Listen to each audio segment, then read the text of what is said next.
بسم اللہ الرحمن الرحیم انا للہ و انا الیہ راجعون۔ کراچی میں ایک ناگوار خبر، ایک حادثہ، ایک سانحہ، جناب محترم ڈاکٹر مولانا محمد عادل خان کا قتل، انہیں شہید کر دیا گیا۔ یہ یقیناً ان کے خانوادے کے لیے، ان کے شاگردوں کے لیے، ان کے مدرسے کے اساتذہ کے لیے، متعلقین کے لیے، بلکہ پاکستان کے مذہبی طبقے کے لیے، مسلمانوں کے لیے، ہم سب کے لیے ناگوار ہے۔ یہ پاکستان میں فرقہ واریت کی جو کوششیں گزشتہ چند مہینوں سے انجام دینے کی کوششیں کی جا رہی ہیں، فرقہ واریت کی کوششیں ہو رہی ہیں، ان کا ایک حصہ ہے۔ اور یہ تیسری طاقت ہے، نہ یہ شیعہ ہیں، نہ یہ سنی ہیں، نہ یہ دیوبندی ہیں، نہ یہ بریلوی ہیں۔ یہ ایک تیسری طاقت ہے جو شیعہ سنی کو، دیوبندی بریلوی کو، مسلمانوں کو لڑوانا چاہتی ہیں۔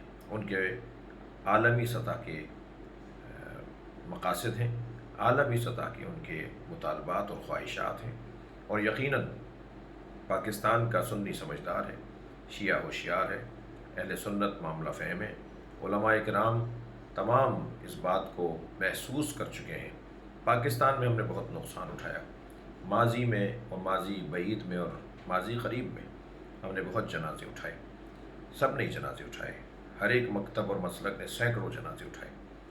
آپ یہ بات جان لیں، سمجھ لیں کہ پاکستان ایک آزاد اسلامی مملکت اور ایک نظریات کی بنیاد پر، نظریہ اسلام کی بنیاد پر حاصل کی گئی مملکت، اس میں فرقہ واریت کی کوئی گنجائش نہیں ہے۔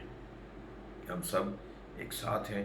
میں مکمل ہمدردی اور انتہائی دل کی گہرائیوں سے ان کے خانوادے کو تعزیت پیش کرتا ہوں۔